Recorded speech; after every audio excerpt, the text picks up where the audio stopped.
Pada saat ibu mengatakan, saya mau ketemu, kamu pulang, maka Anda akan mengatakan, mah tidak boleh memaksa, karena ada pasal hukumnya. Enggak ada itu, tidak berlaku untuk kedua orang tua.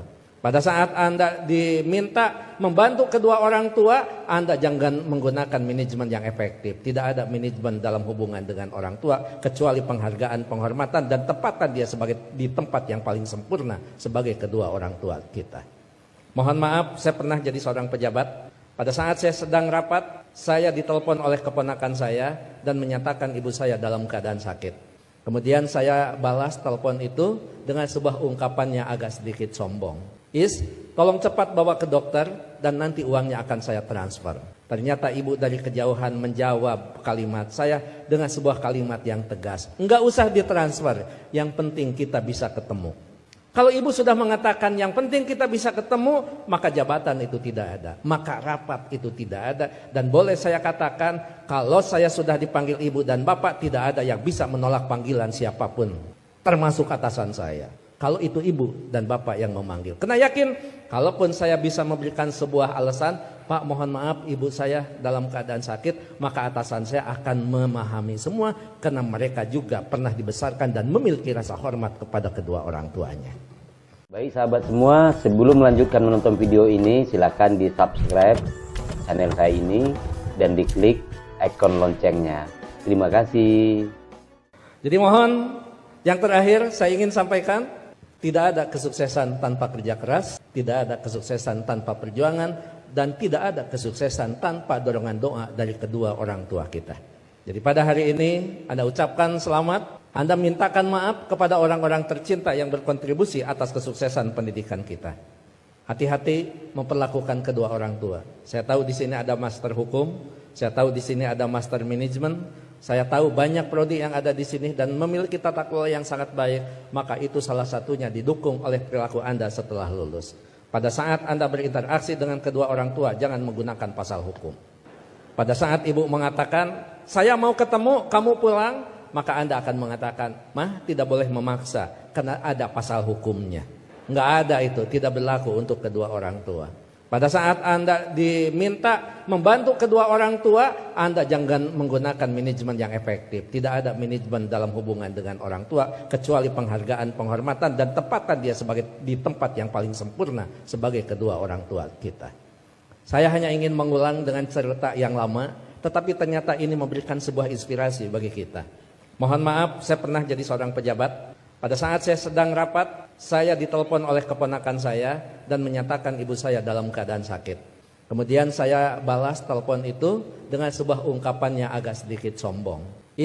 Tolong cepat bawa ke dokter dan nanti uangnya akan saya transfer. Ternyata ibu dari kejauhan menjawab kalimat saya dengan sebuah kalimat yang tegas. Enggak usah ditransfer, yang penting kita bisa ketemu. Kalau ibu sudah mengatakan yang penting kita bisa ketemu, maka jabatan itu tidak ada, maka rapat itu tidak ada. Dan boleh saya katakan, kalau saya sudah dipanggil ibu dan bapak, tidak ada yang bisa menolak panggilan siapapun, termasuk atasan saya. Kalau itu ibu dan bapak yang memanggil. Kena yakin, kalaupun saya bisa memberikan sebuah alasan, Pak mohon maaf ibu saya dalam keadaan sakit, maka atasan saya akan memahami semua, karena mereka juga pernah dibesarkan dan memiliki rasa hormat kepada kedua orang tuanya.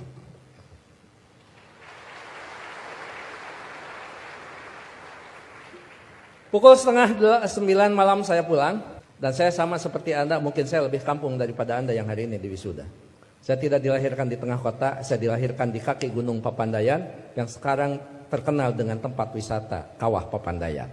3 jam saya sampai di rumah, setengah 12 saya sampai di rumah. Ternyata ibu dalam keadaan segar bugar, tetapi saya tidak menunjukkan perasaan suudon kepada ibu. Kenapa? Ternyata di situ ada hikmah.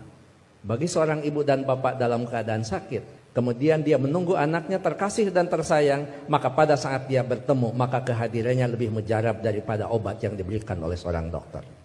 Catat itu. Ibu tidak hanya menunjukkan segar dan bugar, tapi ibu juga tetap memperhatikan kesukaan makanan anaknya. Saya dimasakkan sayur kacang merah, saya digorengkan asin peda, saya dibuatkan sambal terasi, dan saya juga dibakarkan pete. Setengah 12 malam, coba bayangkan ada sayur kacang merah, nasi putih, bakar pete dan belum peda ditambah sambal terasi. Boleh dibayangkan setelah wisuda. Setengah 12 malam saya disuguhi makanan itu, maka tidak ada kalimat yang bisa diucapkan kepada ibu selain mengucapkan terima kasih. Padahal saya tidak biasa makan malam, kecuali makan nasi di waktu malam.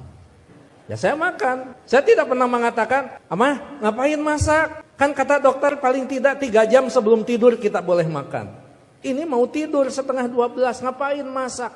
Bagaimana perasaan ibu pada saat seorang anak yang dia tunggu, yang dia masakan, kemudian anak berargumentasi dengan sebuah ilmu di mana ibu tidak paham tentang ilmu itu.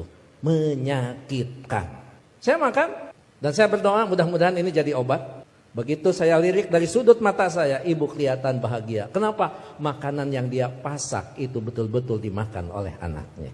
Begitu selesai makan, saya mengatakan kepada ibu, "Amah, mohon maaf, ini makanan sangat enak, terima kasih. Tapi mohon maaf besok tidak akan pulang siang karena ada pekerjaan yang tersisa. Kemungkinan saya pulang sebelum sholat subuh." Ibu dengan bijak mengatakan, "Enggak apa-apa. Yang penting kita sudah ketemu. Sok istirahat." Saya sambil dituntun dibawa ke kamar. Setelah di kamar saya diselimuti. Ibu lupa kalau anaknya adalah seorang profesor. Itulah ibu. Jadi Anda mohon maaf baru juga ahli madya ya. Ahli madya ibu mau nyelimutin. Ngapain? Ini baru di wisuda. Ada yang lebih tinggi lagi. Masa mah disimutin? Ini tekan sarjana. Nggak ada di depan orang tua itu. Jangankan ahli madya, sarjana, master, doktor, seorang profesor di hadapan ibu, di hadapan bapak, tetap kita adalah seorang anak yang perlu menghormati mereka.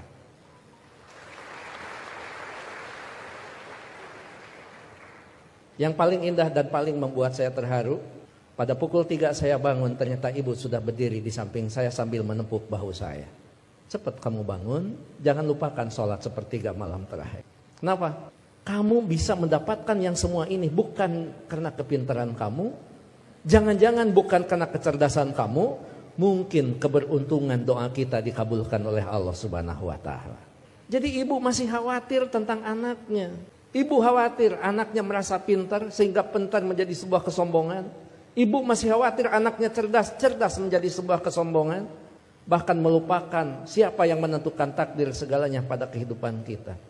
Itu pada profesor itu. Jadi tolong ibu bapak sebagai orang tua, anak kita hari ini di wisuda, tetap mereka adalah anak kita yang perlu kita luruskan pada saat mereka terlempar dari jalan yang memang ditentukan. Perlu diberikan peringatan, tapi tentu sekarang ini ada kaidah-kaidah yang beda dengan zaman dulu. Seorang siapa Pak Rektor? Sahabat itu Ali mengatakan, didiklah anak-anakmu bukan dengan zamanmu, karena mereka tidak mungkin mengalami zaman yang seperti kita alami. Jadi memang cara sudah berbeda, cara kita memperlakukan anak-anak kita. Tapi sejatinya tetap kewajiban kita adalah bagaimana mendidik anak-anak kita, bukan masalah kedewasaan. Tapi masalahnya sampai nyawa berpisah dengan badan, itu tetap menjadi kewajiban kita sebagai kedua orang tua. Begitu saya sudah selesai sholat, kemudian di situ saya bisa mendapatkan sebuah hikmah. Memang orang tua kita adalah punya kecerdasan yang luar biasa. Padahal ibu saya bukan profesor, ibu saya tidak lulus SMA, ibu saya juga tidak lulus SD. Beliau hanya lulusan sekolah raya. Tapi apa? Dalam sebuah komunikasi waktu itu saya katakan, "Amah, sekarang saya pergi, mohon pamit." Ibu masih bertanya, "Kamu nanti sholat di mana?" Saya jawab, "Nanti sholat di jalan." Ibu langsung mengkritisi kalimat saya. "Jangan suka sholat di jalan, ketabrak mobil." Itu kata ibu itu. Terus saya mikir, emang juga, emang benar masa sholat di jalan? Saya katakan, enggak, maksudnya sholat di masjid di jalan. Masih salah kalimat itu di hadapan ibu. Enggak ada masjid di jalan, paling dekat di pinggir jalan. Saya bilang, iya, nanti akan di masjid, sholat di masjid di perjalanan. Baru saya lulus dari ujian seorang ibu. Nah, lamun eta benar profesor. Dan yang terakhir, saya mohon maaf tadi malam tidak transfer karena Amah mengatakan tidak boleh transfer, tidak usah transfer, sehingga saya tidak transfer. Disitulah kecerdasan ibu luar biasa. Iya, nggak apa-apa. Ngapain harus transfer ke seorang ibu? Mana? Ibu lebih cerdas daripada seorang profesor. Oleh karena itu tentu saya berharap sekali lagi kalau kita mau sukses, berbaiklah kepada guru, kepada orang tua kita. Kalau kita mau sukses, jangan pernah Anda melupakan karena kesuksesan kita adalah jerih payah dan hasil pemikiran kedua orang tua kita termasuk guru-guru kita. Mudah-mudahan orang tua kita yang sekarang masih ada tetap diberikan kesehatan, diberikan usia yang panjang, tetap mampu membina dan membimbing anak-anaknya sampai menjadi investasi yang terbaik bagi keduanya. Bagi orang tua kita yang sudah tidak ada, termasuk kedua orang tua saya, mudah-mudahan senantiasa mendapat tempat yang terbaik di sisi Allah Subhanahu wa taala. Amin. Saya pikir itu Pak Rektor, Pak Ketua Yayasan, hadirin Sivitas Akademika Unpam yang saya hormati. Mohon maaf kalau sambutan saya agak sedikit panjang karena saya tadi mengimbangi Pak Rektor sangat panjang, kemudian Pak Ketua Yayasan sangat pendek, maka saya setengah panjang dan setengah pendek. Mohon maaf tidak bisa mengikuti wisuda sampai akhir karena saya harus mengejar waktu ke Tasikmalaya Pak Rektor. Apapun tadi yang dibicarakan oleh Pak Warek sudah dibicarakan dengan Pak Warek dan Pak Ketua Yayasan.